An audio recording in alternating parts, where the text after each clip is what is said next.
Gift ये है इसका ड्रिफ्टर, ठीक है। इस पे ये आप देखो सेटअप लगा हुआ है ब्लॉगिंग का। यहाँ पे ये जो hey guys, welcome back to my second vlog, second video. Hey guys, welcome hey guys, welcome back to my second video. 4 बज चुके हैं और 4 बज चुके हैं और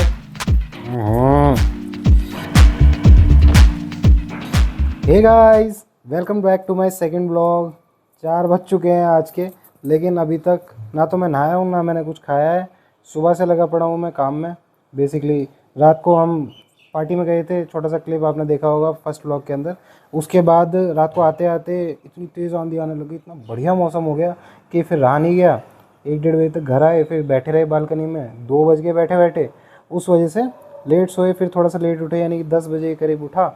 उसके बाद बैक टू बैक मीटिंग्स थी। जैसा कि मैंने बताया था कि ये मेरा मेन काम नहीं है, ये मेरा इंटरेस्ट है। I have other businesses to run. तो वहाँ पे प्रॉब्लम ये थी कि मेरे को प्रॉब्लम क्या, चैलेंज बेसिकली कि मेरे को कंसल्टेशंस, अपने मीटिंग्स वगैरह भी करने थे और अपना ब्लॉग भी एडिट करना था। तो मैंने पूरी मेहनत करी और मैंने मीटिंग्स करी बैक टू बैक। 3 मीटिंग्स थी बैक टू बैक, और साथ ही साथ मैंने ब्लॉग भी एडिट करा। अभी इस टाइम ब्लॉग जो है रेंडर हो रहा है, एक्सपोर्ट हो रहा है बेसिकली। और देखो, मैंने एक चीज़ दिखाता हूँ, मैंने अपने लैपटॉप का झोपड़ी बना रखा है। ये देखो हमारा झोपड़ी वाला लैपटॉप। एक्चुअली बाहर हो रहा है बहुत अच्छा मौसम, अगर मैं दिखाऊं तो आपको। और मेरे को गेट खोल के बैठने में बड़ा मज़ा आ रहा है, लेकिन इतनी हवा इन भाई साहब के लिए काफ़ी नहीं है। ये बड़े हॉट हो जाते हैं। एसी बंद कर रखा है, एसी चलता तो एक बार को ठंडा रहता, लेकिन इतना गेट खोल के एसी चलने का कोई फ़ायदा नहीं है। तो बस झोपड़ी बना के काम चला रहा हूँ ताकि यहाँ से हवा पास अच्छे से हो सके। अभी व्लॉग एक्सपोर्ट हो जाएगा, उसके बाद मैं नहाने जाऊँगा, फिर देखते हैं कुछ बनाएंगे। कहीं जाना होगा तो कहीं जाएंगे, या कुछ और काम करूँगा वो दिखाऊँगा। दूसरी चीज़ आपको आज ये दिखाना है कि मेरे को एक्चुअली प्रॉब्लम क्या क्या आ रही थी ब्लॉग बनाने में। क्या ये इक्विपमेंट्स का प्रॉब्लम आ रहा था, क्या टूट गया था, क्या महंगा पड़ गया था। तो आज सेटअप भी हो गया है कुछ रोड का ब्लॉग करने के लिए। तो अभी जो ब्लॉग आएगा, ये वाला जो ब्लॉग है या फिर इसके अगला वाला ब्लॉग, वहाँ से आपको रोड्स भी दिखेंगे, बड़ा मज़ा आएगा। ठीक है, तो उसके लिए सब्सक्राइब कर लेना चैनल को। और अभी मैं नहा के आता हूँ, फिर मिलते हैं। मैं नहा लिया हूँ, एक्चुअली मैं नहा नहीं लिया हूँ, ये रात हो गई है पीछे आपको, इसलिए कुछ दिख नहीं रहा। मैं नहा लिया था 4-5 बजे, 4 तो उस टाइम बज रहे थे जो मैंने लास्ट वीडियो बनाई थी। 5-6 बजे के करीब नहा लिया। बहुत प्रॉब्लम आ रही थी वीडियो को एक्सपोर्ट करने में, और उसको एक्सपोर्ट वगैरह करके मैं नहाया धोया और फिर कुछ अपने कामों में लग गया। इस वजह से व्लॉग बन ही नहीं पाया, बिजी था कुछ और चीज़ों में। तो लेकिन कोई बात नहीं, अभी मैं आपको ये दिखाऊंगा कि क्या क्या प्रॉब्लम्स मुझे आ रही थी और अब मैंने क्या सेटअप लगाया है। आज इस वीडियो में ये बात करते हैं, ठीक है। उसके बाद आपको रोड्स वगैरह दिखाऊंगा अगले वीडियोस में, ठीक है। अभी बात करते हैं कि क्या क्या इश्यूज़ आ रहे थे फाइनली। तो मैं आपको दिखाता हूँ। एक्चुअली मैं ये फ़ोन यूज़ करता था, ये, और एक जिससे ये वीडियो शूट हो रही है, ये आईफोन है, वो एंड्रॉयड है। ये एक्सेस है, नॉर्मल आईफोन एक्सेस, और ये है मोटो एज 50 फ्यूजन।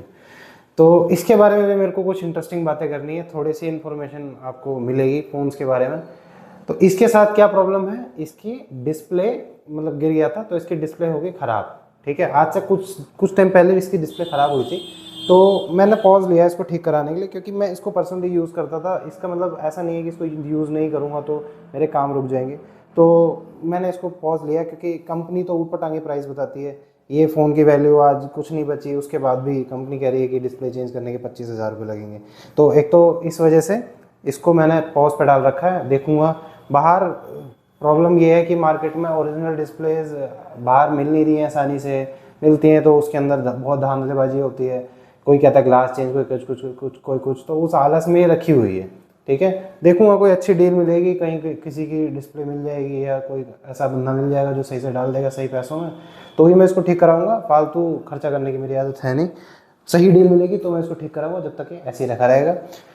उसके बाद बात करते हैं ये मोटो एज 50 फ्यूजन। बहुत बढ़िया फ़ोन है, 25-26 हज़ार कुछ का ये फ़ोन है, लेकिन मेरे को पड़ गया ये 31-32 हज़ार रुपये का, ठीक है। यही कैलकुलेशन है, 32-33 हज़ार रुपये का आ रहा हूँ।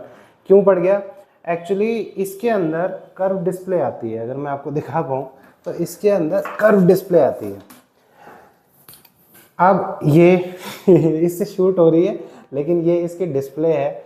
अब इसके अंदर ये पूरा फ्रेम आता है इसका, बेसिकली ये इसकी डिस्प्ले है। अब कर्व डिस्प्ले का प्रॉब्लम क्या है कि ये यहाँ से बड़ी आसानी से टूट जाती है। पहला इशू ये कि अगर ये गिरती है कहीं, वैसे तो डिस्प्ले मजबूत होती है, ऐसा कुछ नहीं है, लेकिन फिर भी साइड में फ्रेम की जगह आधी डिस्प्ले आ रही है, तो इसका प्रॉब्लम ये है कि अगर गिरता है फ़ोन और साइड में कुछ लगता है तो सबसे पहले इसकी डिस्प्ले बड़ी आसानी से टूट जाती है। पहला प्रॉब्लम ये। दूसरा प्रॉब्लम ये है कि कर्व डिस्प्ले महंगी होती है, ठीक है, कंपैरेटिवली तो। और दूसरा आप उसको बाहर वगैरह से भी लगवा सकते हैं, प्लस बाहर से मैं लगवाना या बाहर से मैं कोई काम करवाने में बहुत ज़्यादा इंटरेस्टेड नहीं रहता हूँ। मतलब मैं अपनी गाड़ी बाइक है इन सबको भी बाहर खुलवाने में, किसी से अरे गहरे से काम करवाने में बड़ा कतराता हूँ। तो ये देखो पूरा का पूरा इसका ढांचा, पूरा फ्रेम ही चेंज होता है। तो कंपनी में मैं इसको लेकर गया, इसकी डिस्प्ले पहले चेंज हुई, मतलब उसकी डिस्प्ले तो ख़राब हो ही गई थी, लेकिन इसकी भी ये गिर गई कुछ दिन पहले। जैसे मैंने ये सोचा कि चलो व्लॉग वगैरह बनाऊंगा, ये भाई सब गिर गए और इनकी डिस्प्ले टूट गई। टच चल रहा है, इसका चल रही है डिस्प्ले, लेकिन यहाँ से नीचे तक चलती है, इसके ऊपर का टच काम नहीं करता। तो अल्टीमेटली मैं उसको ज़्यादा चला नहीं पाया, मेरे को तुरंत डिस्प्ले चेंज करवाने पड़ेगी। और ये खर्चा ऐसा बैठा कि मेरे पास कोई ऑप्शन था ही नहीं कि मेरे को करवाना ही करवाना है, फ़ोन के बिना तो काम नहीं है, तो सबको पता है। और ये डिस्प्ले कितने की पड़ी मेरे को,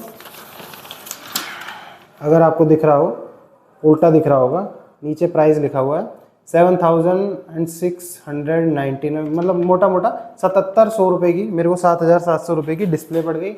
ये पहला इसका इशू कि टूटती है, बड़ी आसानी से टूट जाती है। दूसरी चीज़ महंगी होती है फ्लैट डिस्प्ले के कंपैरिजन में। तीसरी इसकी प्रॉब्लम ये है कि टेम्पर्ड नहीं मिलते इसके, मतलब आपको टेम्पर्ड लगवाना होता है, इसके टेम्पर्ड नहीं मिलते। इनके ऊपर ये जो कर्व डिस्प्ले होती है, इनके ऊपर यूवी वाले टेम्पर्ड लगते हैं, कोई लिक्विड डाला जाता है ये वो, उसके अपने चोचले हैं, लेकिन एक तो ये टेम्पर्ड नहीं मिलते हैं। मतलब नॉर्मली आपकी फ्लैट डिस्प्ले होती है, मेरे आईफोन पे मैंने 100 रुपये के टेम्पर्ड लगवा रखे हैं, अच्छे खासे चलते हैं, कोई दिक्कत नहीं है, क्योंकि टेम्पर्ड तो टूटते रहते हैं। इसका टेम्पर्ड मिनिमम प्राइसिंग है 350 रुपये की, हर जगह पता कर लिया मैंने, तो मिनिमम प्राइसिंग है 350 रुपये की। बहुत जिद कर लो किसी से तो 300 का लगाया था, इससे नीचे कोई नहीं जाता। तो ये भी प्रॉब्लम, हल्का सा कहीं से कुछ हो जाए टेम्पर टूट जाता है, फिर फ़ोन गंदा लगता है, तो ये खर्चा इसका चलता रहता है। इसके बाद इस फ़ोन में इसके पीछे भी ऐसी चीज़ है, इसके पीछे एक वीगन लेदर का पूरा पैनल है। ओवरऑल फ़ोन पूरा प्रीमियम लगता है देखने में, मस्त है सब कुछ, लेकिन उसको मेंटेन करना इतना मुश्किल है कि पीछे जो लेदर है वो फट सकता है, कुछ भी हो सकता है, उसका ध्यान रखना पड़ता है काफ़ी। तो ये सारे इसके चैलेंजेस हैं। तो पहला तो चैलेंज ये आया था कि मेरे पे शूट करने के लिए कुछ बचा ही नहीं था। मेरा आईफोन, जिससे कोई भी शूट करना चाहेगा, अगर किसी के पास आईफोन होगा तो उसमें अच्छी खासी वीडियो बनती है, लेकिन मैं उसमें नहीं कर पाया। मैंने सोचा इससे करूँगा, जैसे ही सोच रहा था, प्लान कर रहा था कि ब्लॉग बनाऊंगा, ये भाई साहब गिर गए, और ब्लॉग तो दूर की बात है, बाकी काम भी अटक गया मेरा। तो मेरे को तैड़ पैड़ इसको ठीक कराना पड़ा, मेरे पास कोई चॉइस ही नहीं थी। इसके बाद दूसरा चैलेंज क्या है, मैंने फ़ोन भी ठीक करा लिया, सब करा लिया। अब हमारे काम धंधा ऐसा है, तो हमारे पास कैमरा वगैरह ये सारी चीज़ें हैं, तो ये माइक भी है, ठीक है। मैं चाहता था कि मैं, और भी माइक हैं, वायर्ड माइक हैं, सोनी के माइक हैं अच्छी क्वालिटी के, लेकिन वायर्ड माइक से व्लॉगिंग वगैरह नहीं होती है, आपको चाहिए कुछ कन्वीनियंट, ठीक है। तो ये माइक है, मतलब एक लेवलियर माइक है ये, ठीक है। इसका एक रिसीवर होता है, दिखाऊंगा अभी, और ये माइक है। ऐसा मेरे पे दो है, मतलब माइक दो हैं, एक रिसीवर है, ये 2 माइक वाला सेट है कि मतलब इंटरव्यू वगैरह हो या कुछ भी हो तो 2 माइक आप यूज़ कर सकते हो, और बैकअप की तरह भी कर सकते हो, इसकी बैटरी खत्म हुई तो दूसरे कर सकते हो। इसमें नॉइस कैंसिलेशन भी है और कन्वीनियंट है क्योंकि वायरलेस है, तो मैं चाहता था इसको यूज़ करना। अब मज़े की बात यह है कि जब मैंने ये लिया था तो मैंने ये सोच के लिया था कि भाई आईफोन ही होता है, मतलब आईफोन तो नॉर्मल है, और कभी भी वीडियो शूट करेंगे तो ऑब्वियसली हम एंड्रॉइड से तो करेंगे नहीं, तो आईफोन से करेंगे। और उस टाइम इतना ये भी नहीं था कि टाइप सी पोर्ट आने लग जाएंगे आईफोन में, ये अभी से आना स्टार्ट हुए। तो ये माइक रखा हुआ, नया माइक पर नहीं चढ़ हुई। अब ये माइक मैंने मंगाया था, इसका जो पोर्ट है वो है लाइटनिंग वाला, जो आईफोन के अंदर लगता है, तो ये आईफोन में चलता है। अब इसके अंदर दूसरा चैलेंज ये क्रिएट हो गया कि ये टाइप सी में लगेगा नहीं, अब इसमें तो एंड्रॉइड है, ये तो टाइप सी लगेगा इसके अंदर। तो अब मेरे को चाहिए था एक कनेक्टर, मेरे को लगा बढ़ेगा, वॉइस थोड़ी सी डिस्टर्ब होगी, लेकिन मैं आपको दिखाता हूँ। है इसका रिसीवर, ठीक है, ये ऊपर वाला पार्ट रिसीवर है, और ये है इसका कनेक्टर। एक मिनट, कर नहीं रहेगा, ये है इसका कनेक्टर। ये छोटी सी चीज़ ने बड़ा परेशान कर दिया। हाँ, लेकिन ये है कि मुझे फाइनली जब मिला तो अच्छी क्वालिटी का कनेक्टर मिला, इसमें माइक चल जाता है, अच्छी क्वालिटी का मिला। ये मेटल का है, ठीक है, और बढ़िया क्वालिटी का है, और अच्छे प्राइस में मिला। मार्केट में 400-500 रुपये के मिले थे, ये 300 रुपये के आसपास का, 300 रुपये का एग्जैक्ट मेरे को मिल गया। इन सारी चीज़ों का लिंक, ये माइक है, ये है, और जो भी मैं आगे दिखाऊंगा हेलमेट पे जो वो सेटअप वगैरह है, इन सारी चीज़ों का लिंक हो सकेगा तो मैं डिस्क्रिप्शन में डाल दूँगा। अगर आप भी चाहते हो कुछ भी इस तरीके का करना तो हेल्प हो जाएगी, ढूंढना नहीं पड़ेगा। वरना ये जो कनेक्टर होते हैं इसके अंदर लाइटनिंग पहले लिखें या टाइप सी पहले लिखें या ये क्या लिखें या वो क्या लिखें, बहुत चोचले होते हैं, मिलता नहीं है आसानी से। तो ये दूसरा चैलेंज मेरे पास आया कि मेरे में माइक चलाने के लिए कुछ नहीं था। फिर मैंने जब इसको मंगाया तो फाइनली मेरा माइक चलने लग गया और मैं शूट करने लग गया। ठीक है, जब भी मैंने मतलब वो माइक जैसे ही ऑन कर जैसे ही मैंने ब्लॉग बनाया और शायद उसी दिन सुबह या उसके एक दिन पहले ये कनेक्टर मेरे को रिसीव हुआ, तो मैंने वीडियो लगाया। अब पहले बात करते हैं कि वो जो मैं सेटअप कह रहा था, जो होल्डर जो हेलमेट पे लगता है, जिसको मैं जुगाड़ कह रहा था, वो एक्चुअली उसका क्या हुआ फाइनली। तो मेरे पास था वो क्या नाम है, स्टील बर्ड का नॉर्मल हेलमेट, एक स्टील बर्ड का रैप्टर। ठीक है, अब मुझे मिला एक गिफ्ट, ये ड्रिफ्टर, स्टड्स का ड्रिफ्टर। ठीक है, इस पे ये आप देखो सेटअप लगा हुआ है ब्लॉगिंग का। यहाँ पे ये जो फोन का होल्डर है, आप फोन लगा सकते हो या फिर गोप्रो लगा सकते हो। इसके अंदर ये जो वायर लटक रही है, इसके अंदर माइक लगा हुआ है। एक्चुअली वो माइक में निकाल दूंगा क्योंकि मैं अपना ये वायरलेस वाला माइक ही यूज़ करूँगा। ठीक है, बढ़िया हेलमेट है। मेरे हेलमेट में एक और इशू था कि भाई एक वो नॉर्मल हेलमेट था, तो उसमें ज़्यादा कुछ नहीं था, वो थोड़ा सा हिलता था, कुशनिंग इतनी ज़्यादा स्ट्रॉन्ग नहीं थी। इसमें सब कुछ सेट है। ये कैसे मिला, किसका है, तो इसकी स्टोरी ये है भाई, मेरा भाई है जिसका यूट्यूब चैनल है TVR फिल्म्स इंडिया करके। ठीक है, वो डिस्क्रिप्शन में डाल दूंगा मैं, अगर कोई लोग मेरे को देख रहे हैं, उसको देखना चाहते हैं देखिए। वो मोटो ब्लॉगिंग किया करता था, मतलब अभी भी ब्लॉगिंग करता है, अभी पॉज पे अपने काम में बिजी है। ठीक है, तो उसने मेरे को ये हेलमेट दे दिया। कल मैं जब घर पे गया उनके, तो उसने मेरे को ये हेलमेट दे दिया और इस पर सारा सेटअप मेरे को लगाया मिल गया। फिर मैंने जो ऑनलाइन ऑर्डर करा था उसको मैंने कैंसिल कर दिया। अब मैं इससे ब्लॉगिंग करूँगा। इससे बेनिफिट ये है, एक तो मेरा ये सेटअप लगा हुआ है मिल गया, मेरे को ज़्यादा कुछ करना नहीं है। दूसरी चीज़, ये ज़्यादा घूमता फिरता नहीं है। बात करते हैं फाइनल कि भाई गर्मी से लग गई इसको तो पहन के। मेरी एक तो ये प्रॉब्लम है, ये जो बाल मैंने कर रखे हैं ये शाहरुख खान टाइप इनमें प्रॉब्लम ये है कि अगर मैं हेलमेट वगैरह पहनता हूँ तो मेरे को बड़ी दिक्कत होती है, बाल अजीब से हो जाते हैं। ठीक है, कभी कभी मेरे को हेयर बैंड लगा के रखना पड़ता है। हेयर बैंड अक्सर मेरे गले में रहता है, आपको आने वाली वीडियोज़ में दिख जाएगा। तो ये चीज़ है। ठीक है, बाकी अब सारा सेटअप रेडी है। अभी तो रात हो रही है बाहर, अभी तो हम कहीं जा रहे हैं, वैसे आई गेस मुरतल जा रहे हैं, लेकिन गाड़ी से जा रहे हैं, बाइक से नहीं जा रहे हैं, या मैं अपने उससे नहीं जा रहा इधर से। लेकिन कोशिश करेंगे कि कल मैं अगर कहीं जाऊं या थोड़ा बहुत ही सही इधर उधर जाके बढ़िया ब्लॉग बनाऊं आपके लिए, पहली चीज़ ये। दूसरा, परसों संडे है, तो संडे को कभी मैं संडे राइड पे ऐसे गया नहीं हूँ, लेकिन राइडर्स जाते हैं, खुद का मन था, फाइनली ब्लॉगिंग कर रहे हैं, तो मन है इस ब्लॉगिंग के बहाने ही सही अपन भी राइड कर लेंगे। ठीक है, तो देखते हैं, राइड करते हैं और संडे को जाएंगे सुबह सुबह। अब चैलेंज अपना सबसे बड़ा ये है कि अपने पास एक इलेक्ट्रिक स्कूटर है। अब इसका तो आपको पता ही है कि इसमें रेंज का पंगा पड़ता है। ठीक है, तो वो किस तरीके से अपन को दिक्कत देगा या नहीं देगा। वैसे तो देखा जाए जितनी मैंने अब तक चलाई है 5000 किलोमीटर के आसपास चला ली, बड़ी भरोसेमंद चीज़ है। लेकिन फिर भी भरोसेमंद का मतलब ये नहीं है कि 500 किलोमीटर चल जाएगी।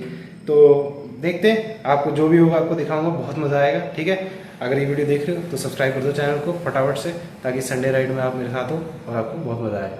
तो अभी के लिए अगर मैं वीडियो बनाऊंगा अगेन, जैसे मैंने कल किया था, अगर मैं वीडियो बनाऊंगा मुरथल की, तो आपको क्लिप्स वगैरह थोड़ी बहुत देखने को मिल जाएंगी। नहीं मिलती तो बाय, टेक केयर। ये अभी एंड करते हैं इस वीडियो को, मिलेंगे आपको ब्लॉग 3 में, यानी 3rd डे के ब्लॉग में या 3 नंबर के ब्लॉग में। ठीक है, तो अभी के लिए बाय।